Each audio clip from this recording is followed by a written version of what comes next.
Good evening and welcome to News Global. In the headlines, former Akwa Ibom State Governor Akpabio elected Senate President. In business, Nigeria Customs intercept 100 SUVs. On the foreign scene, evacuations in India, Pakistan, clone Bipajoy nears. And sports, Governor Oboribori hails Delta Queens for winning title. I am Wiyag Mofwegbe. It's a delight to have you join us here tonight. President Bola Tinubu has signed into law the student loan bill in fulfillment of a promise he made during his campaign. The signing of the bill was announced on Monday by the spokesperson to the federal government, Dele Alake. Prince Adegoke now brings us details. The spokesperson to the federal government, Dele Alake, while briefing State House correspondents on the signing of the students' loan bill, said that the funds will be domiciled in the Ministry of Education and will only be accessed by indigent students of tertiary institutions. The bill, sponsored by the Speaker of the 9th House of Representatives, Femi Gbajabiamila, which provides for interest-free loans to indigent Nigerian students, passed the third reading at the House 2 weeks ago. The Permanent Secretary of the Ministry of Education, Andrew Adejo, said that the law is to provide easy access to higher education through interest-free loans from the Nigerian Education Loan Fund. According to the Act, all students seeking higher education in any public institution of higher learning in Nigeria shall have equal rights to access the loan without any form of discrimination arising from gender, religion, tribe, position, or disability of any kind. He has just signed that bill into law, which henceforth will allow or enable our indigent students to access the federal government loans to fund their educational pursuit or career. And this is how it's done in other developed climes, other developed societies all over the world. So this is a boom to our youths, to our students nationwide. Of course, there are prescribed qualification parameters, and that is the proof of indigenship of whoever is to be a beneficiary. What the president has done goes beyond the symbolism. It's a demonstration of intent in terms of how he wants to handle education as he progresses in his presidency. The difference this bill makes is that it's going to be a loans board, so that people that don't even have, for whatever reason, don't qualify, could be able to apply for a loan.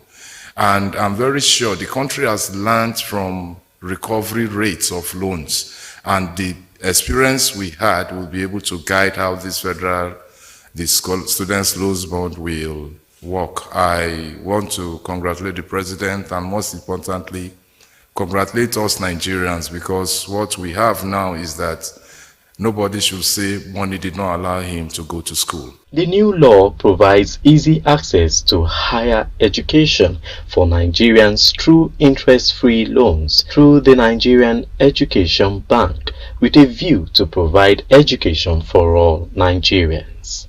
From the Presidential Villa, Abuja, Prince Adegoke, Global Television News. Senator Godswill Akpabio has been elected President of the Senate of the 10th National Assembly. He defeated his opponents and Zamfara West's counterparts, Abdulaziz Yari, to clinch the keenly contested election. Kikelomo Okere completes the story.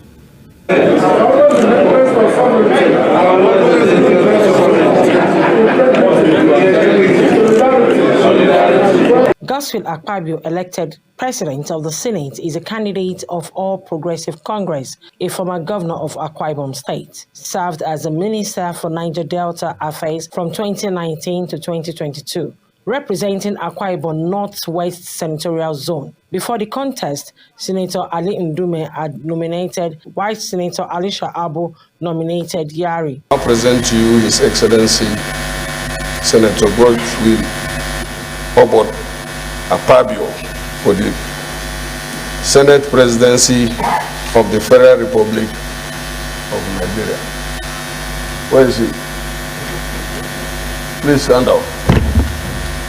Thank you. The honor of presenting to the 10 senators-elect, distinguished Senator Abdulaziz Yari, to take the chair as the president of the 10 Senate. I so move. Yari's nomination, however, did not go down well with Senator Tahir Mungunu, who noted that Yari's nomination was unconstitutional. Mungunu's stance, however, led to a rowdy session before the clerk of the National Assembly.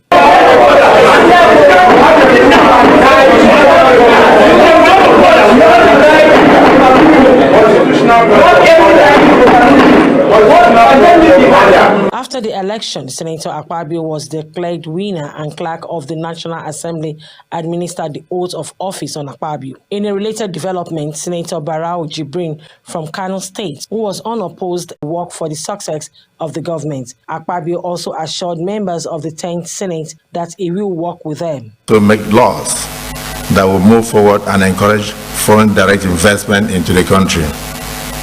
The current administration has brought about the acronym of Renewed Hope, and I think this Senate will join in ensuring a total renewal of hope for Nigeria. If it requires legislative backing, we shall give. We must begin to produce our own fuel in Nigeria. Completes the story.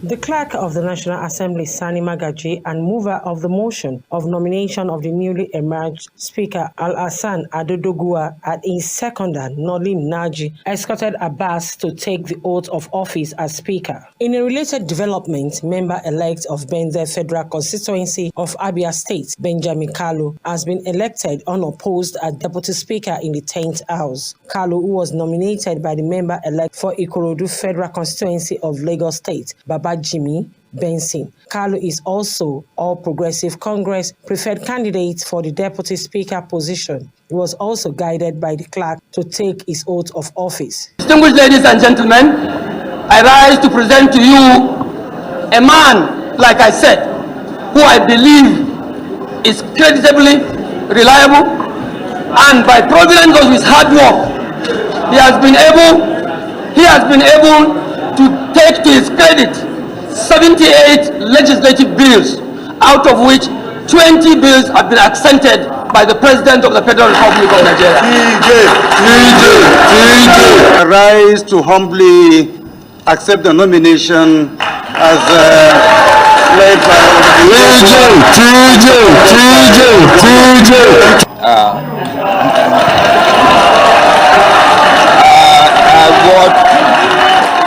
I vote Honorable TJ Abbas. He said that he will do all the good he can to all the people he can, at all the time he can, in all the places he can, to all the members he can, and every inch of the time. He is prepared to complement the good efforts of our Right Honorable Speaker, 10th Assembly, Right Honorable TJ Abbas Iya Zauzau. I rise to nominate Benjamin Okeze Kalu as the Deputy Speaker of the 10th National Assembly. The Clerk of the National Assembly, the Deputy Clerk of the National Assembly, all former presiding and principal officers of the previous assemblies, my honorable colleagues, by Honorable Jimmy Benson, and ably seconded by Honorable Khadija. I so accept. It could be recalled that two top contenders, Mukhtar Batara Aliu and Yusuf Gadi, had withdrawn from the race, throwing their weight behind the duo of Abbas and Kalu. Kike Lomo Okere, Global Television News, Abuja. Ondo State Governor Rotimi Akeredolu has written a letter to the State House of Assembly notifying it about medical leave for 21 working days following his health condition. The Speaker of the Assembly, Olamide Oladiji, disclosed this on Tuesday while acknowledging the receipts of the governor's letter. The governor also notified the assembly that he had handed over to his deputy, Lucky Ayedatiwa, in an acting capacity. Oladiji described the governor as a lover of peace and an apostle of the rule of law, wishing him a speedy recovery and a joyful vacation. The People's Democratic Party, PDP, has accused the Independent National Electoral Commission and the All Progressives Congress of undermining democracy and disrespecting the memory of the martyr of the struggle for democracy, late Chief Moshood Abiola. The opposition party, in a statement by its spokesman, Debo Olugunagba, urged Nigerians to use the occasion of the celebration to demand the entrenchment of democratic tenets in the nation's polity.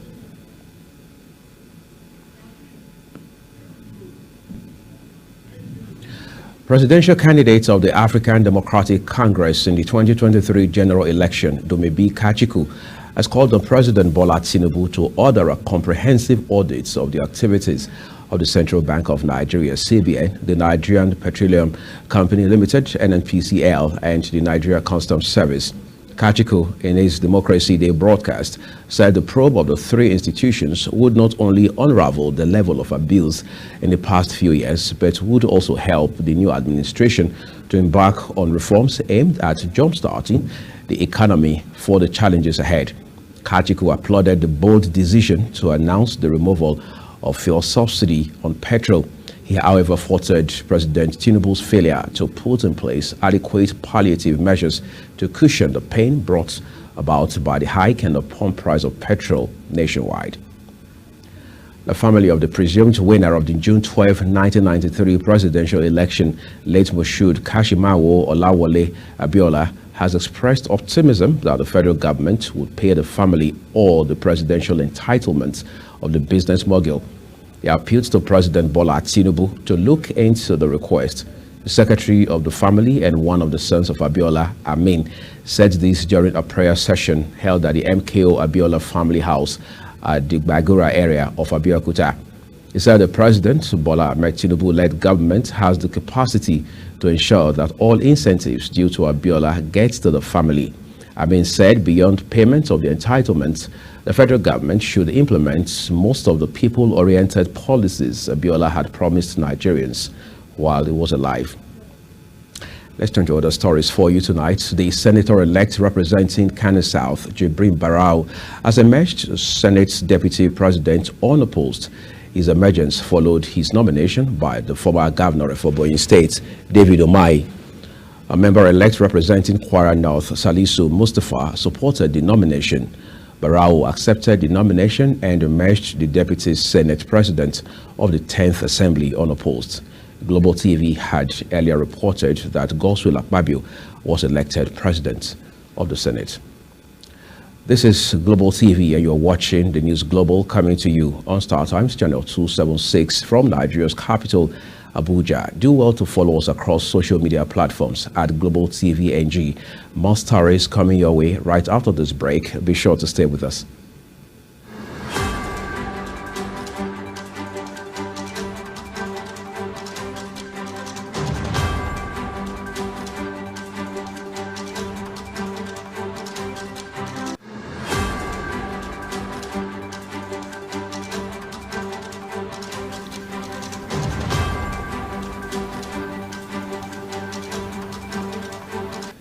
We appreciate you staying with us here on News Global. As we turn to business now, Governor Diko Rada of Katsina State is seeking the support of the African Development Bank, AFDB, to develop the agricultural and renewable energy resources sectors in the state. The governor, in a statement signed by his chief press secretary, Kaola Ibrahim, sought the bank's support when he visited the Director General, AFDB Nigeria Country Department, Mr. Lami Barrow, in Abuja. Rada also sought AFDB's support to develop the northwest geopolitical region of the country. According to him, the purpose of the visit is to discuss investment and intervention support to boost job creation and enhance the livelihoods of the people of Katsina State, as well as the northwest geopolitical region, which comprises the 7 states of Jigawa, Kaduna, Kano, Katsina, Kebbi, Sokoto, and Zamfara. The Nigeria Customs Service says it has intercepted over 100 exotic vehicles, including various models of sport utility vehicles, SUVs, adding that 38 of them had been forfeited to the federal government. It also called on stakeholders to synergize with officers and men of the Nigeria Customs Service to effectively suppress the menace of smuggling vehicles into Nigeria. This is contained in a statement signed by the Deputy Controller of Customs, who doubles as the coordinator, Rapid Response Squad Headquarters, Jack Okbabi, while providing updates on his team's quarterly achievements. Commenting on the smuggled vehicles that were intercepted, it said the recent operation by the NCS, which led to the interception of over 100 Toyota Hilux, Toyota Land Cruiser, and other models of exotic vehicles, had saved the country from losing huge revenue that would have gone down the drain. The Nigerian National Petroleum Corporation Limited has issued a fresh circular to oil marketers on pricing for petroleum products. This is coming 2 weeks after the federal government had announced the removal of fuel subsidy.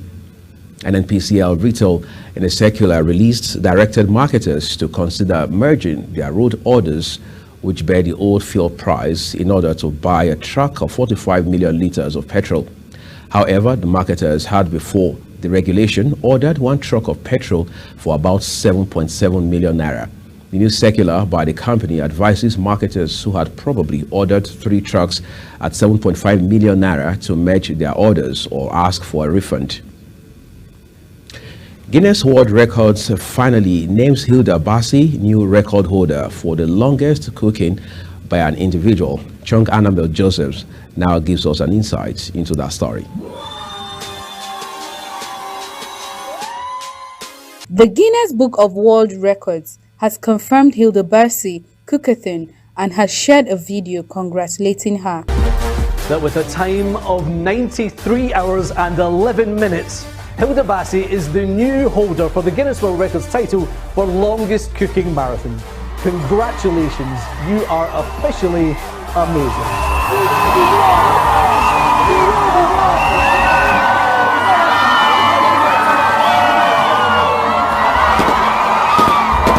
Nigerian chef Hilda Bassi, who became a national sensation after cooking non-stop for more than 93 hours, has been confirmed as the new world record holder.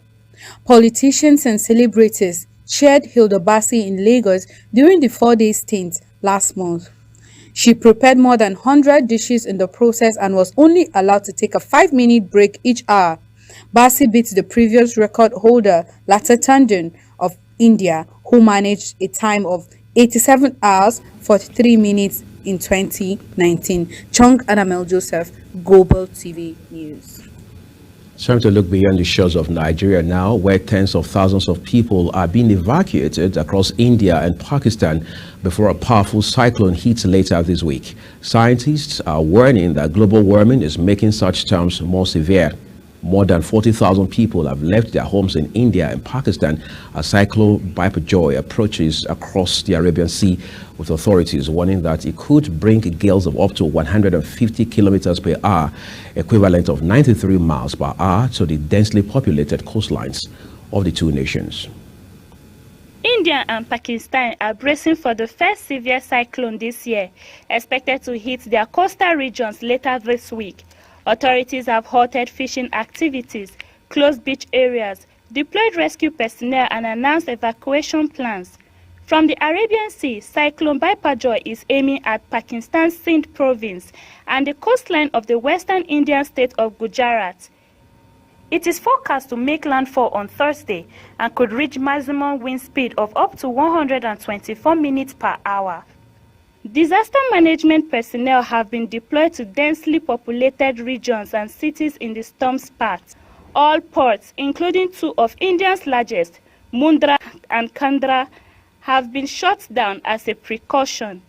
Government officials in Gujarat told newsmen that one woman was killed and her husband injured after strong winds caused a tree to fall on their motorcycle. In sports, Delta Queens hailed for winning Nigeria Women's Football League title. For details of this and more, we now join our sports correspondent, Fidelis Iyegomena. France international and PSG Kylian Mbappe has informed his club he will not be signing a contract extension. The 2018 World Cup winner currently has a deal with Ligue 1 champions, which runs out in June 2024 and contains a clause extension of an extra year.